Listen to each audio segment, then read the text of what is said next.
જય Hind friends, welcome back to my YouTube channel.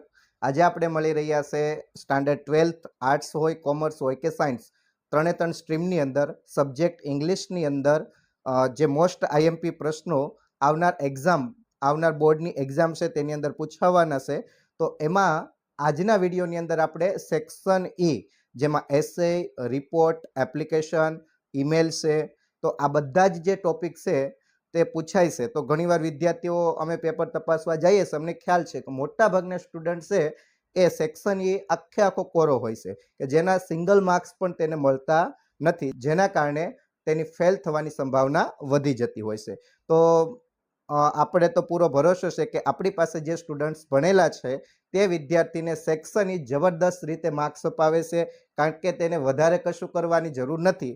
તેને જે 2 થી 3 પ્રકારનું આઈએમપી આપવામાં આવે છે તો એ આઈએમપી કરી નાખે એટલે એને જબરદસ્ત રીતે માર્ક્સ આવે છે. તો આ વિડીયોની અંદર આપણે સેક્શન ઈની અંદર મોસ્ટ આઈએમપી એસે કે પરીક્ષાની અંદર જો એસે પૂછાય તો કયા કયા હોઈ શકે, તો હું અહીંયા જે તમને એસે આપીશ તો એ એસેમાં કયા એવા એસે છે કે જે તમારે કરવાના જ છે અને તે 100% એમાંથી, કારણ કે જો બોર્ડની અંદર 3 એસે પૂછાય છે. હવે આ 3 એસેમાંથી કોઈ પણ એક એસે તો એવો હશે જ કે જે મેં અહીંયા આપેલો હશે અને જે તમે કરીને જશો તો તમને એમાં માર્ક્સ મળશે, કારણ કે હાર્ડ નથી. કારણ કે મેં તો મોટા ભાગના જેટલા મોસ્ટ ઇમ્પોર્ટન્ટ એસે હતા એ તો અગાઉ આપી દીધેલા જ છે, એટલે કે એ સ્ટુડન્ટ્સે તો તૈયારી કરી જ લીધી હશે. પણ ઘણા એવા વિદ્યાર્થીઓ હશે કે જેને સારી રીતે યાદ પણ રહી જાય છે, છતાં પણ એને પ્રોપર માર્ગદર્શન ન મળતું હોવાના કારણે તેની તૈયારીમાં આ એસે કરેલા હોતા નથી. તો એવા મોસ્ટ આઈએમપી એસે કયા? તો સૌથી પહેલો એસે જે પરીક્ષામાં વારંવાર પૂછાયેલો છે અને કદાચ પૂછાવાની સંભાવના આ વર્ષે પણ હોય, તો એ જે છે સુપરસ્ટિશન ઇવન ટુડે, અંધશ્રદ્ધા ઉપર આખો એસે છે. અને આ એસે યુટ્યુબ ચેનલ ઉપર તમે જોશો પ્લે સ્ટોરમાં જઈને તો આ એસે મેં કમ્પ્લીટલી કરાવેલો પણ છે, એટલે તમારે ગોતવાની પણ જરૂર નથી. તો તમે આ ચેનલ ઉપર જઈને જ ચેક કરી શકો છો. સુપરસ્ટિશન ઇવન ટુડે આ મોસ્ટ આઈએમપી પહેલો એસે. ત્યારબાદ second, my favourite cartoon series.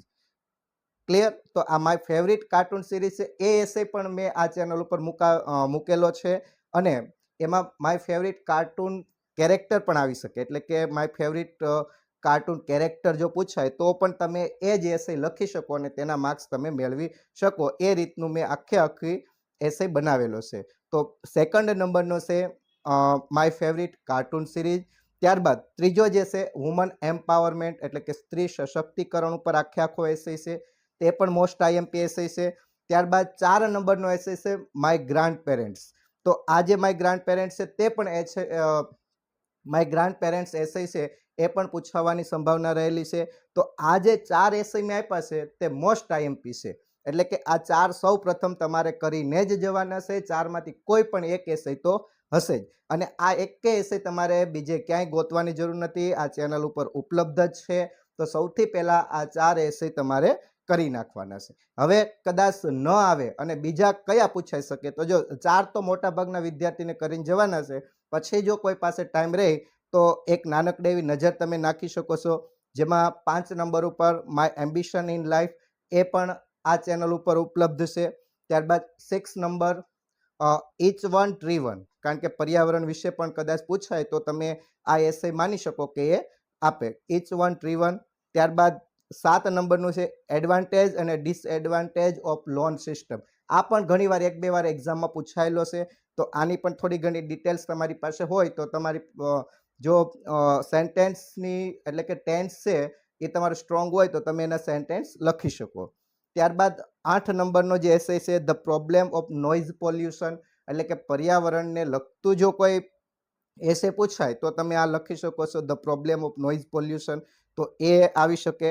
ત્યારબાદ અત્યારની હાલની સમસ્યામાં આ મોબાઈલ ફોન, જેમાં તેની નેસેસિટી એન્ડ નોઇઝન્સ, એટલે કે જે એની ફાયદા ગેરફાયદા છે મોબાઈલના, તો એ એસે જો પૂછાય તો પણ તમે આ લખી શકો. તો આ 9 જે એસે છે એ તમારી પરીક્ષામાં પૂછાવાની સંભાવના રહેલી છે. હવે તમારે તૈયાર કયા કરવાના છે, તો કે સૌથી પહેલા 4 છે ને એને તમારે ક્લિયર કરી લેવાના છે. તમે આ ચેનલ ઉપર જોજો, એ એસે તમને ખૂબ જ સારી રીતે સમજાઈ જશે, એ રીતે આપેલા છે, એટલે એમાં કોઈ તમારે ટેન્શન લેવાનું નથી.